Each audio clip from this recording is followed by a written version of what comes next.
1965, yeah! Wow!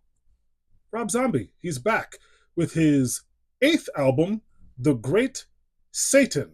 And before I talk about this record, I do want to say something that may be a bit of a hot take, at least I think it is, because over the years, I've always heard people consistently say that his Halloween films are not good.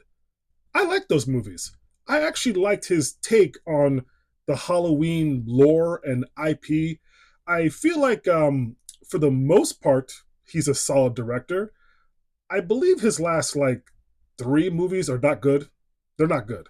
But his first four or five, I think, are solid horror films. And speaking of horror films, or just that area of film, am I the only person who thinks that new movie, The Bride, does not look good? Like, I'd be surprised if that movie ends up being good. Like, to me, I don't know why. It just looks awful, at least in the trailers. And also, speaking of that movie, Frankenstein, the version that came out last year, did not like that movie.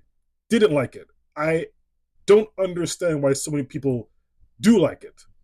I and I love Guillermo del Toro, but that movie, for me, uh, wasn't it. Now, Rob Zombie, like I mentioned, he's back with a new record. And, over the years, I feel like a Rob Zombie record doesn't really make much of an impact in the grand scheme of things. I think he has lived off the, I guess, legendary aspects, the aura of what Rob Zombie is, as far as being able to go out there on tour and have a career, and people are not really interested in new material from him. I mean, you could base that on the success of his records, and I've listened to all of them, and I feel like pretty much since the Sinister Urge, I've not heard a Rob Zombie album that I thought was really worth checking out. So going into this album, my expectations were not very high. I was only mildly interested, but I always give everything a chance. I try to listen to everything. And I gotta say, this might be the biggest surprise for me so far in 2026 because I had a lot of fun listening to this album. And another thing about movies, someone left a comment on one of my videos a couple weeks ago, and they said how I'm always trying to squeeze in my random movie takes in my reviews, and I should just have another account, I guess, for all of that. Do you guys want that? Is anybody interested in me making another account? I guess, you know, butter on film or something like that. Never mind, I'm not going to do that. I barely have time for this, so I don't even know why I said that. Never mind. This record, I got to say, Rob Zombie, for a long, long time, has put out records that I feel like have maybe two or three pretty cool tracks and just a bunch of stuff. And Rob Zombie has kind of just become a parody of himself. Like, I haven't felt in a long time that he's truly living the life, and now it's just a gimmick because Rob Zombie has to be Rob Zombie.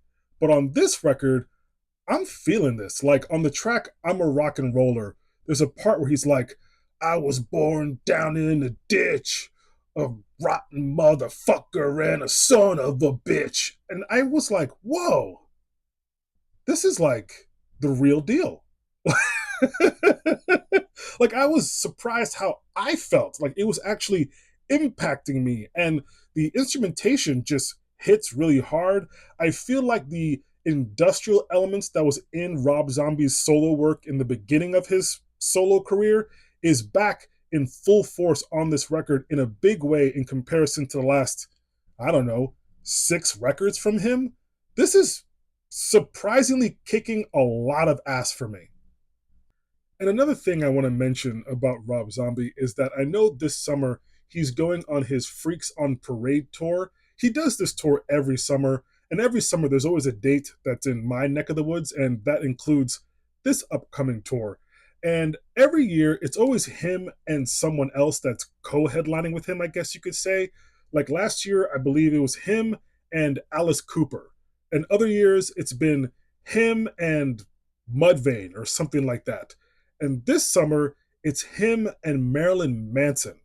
And I know they've done tours together in the past, and I'm assuming, I guess they are friends, which I'm not going to tell Rob Zombie who he can be friends with. I mean, that's his prerogative. But it's just not necessary, Rob Zombie. It really isn't. And look, I'm not the cancel police by no means. Actually, I feel like I am a little bit more lenient and forgiving in comparison to other content creators who talk about people in the entertainment world. And I'm probably more lenient in comparison to those other people because they're more afraid of, I guess, the backlash that they might potentially get from people who watch their videos. I could care less about that. I don't give a shit. And also, I think my opinions are all pretty fair and level headed, so I don't think I have anything really to worry about. We'll see. One day I might get canceled. Who knows? But Rob Zombie, bringing Marilyn Manson on tour with him, that guy is accused of a lot of heinous things, and he has, as far as I know, never shown any kind of contrition for his behavior in the past. And I'm sure there are tons of semi nostalgic metal acts from the late 90s and early 2000s who would love to go on tour with Rob Zombie. And those tours will move just as many tickets as if, this tour with Marilyn Manson might move. But with that being said, to go back to this record, I actually really, really enjoyed it. And to hear Rob Zombie at 61 years of age, he's 61. You know, he's an old man. But this is him rocking as hard as he's rocked in close to 20 years. So kudos to him. 8 sticks of butter. Peace, love, butter.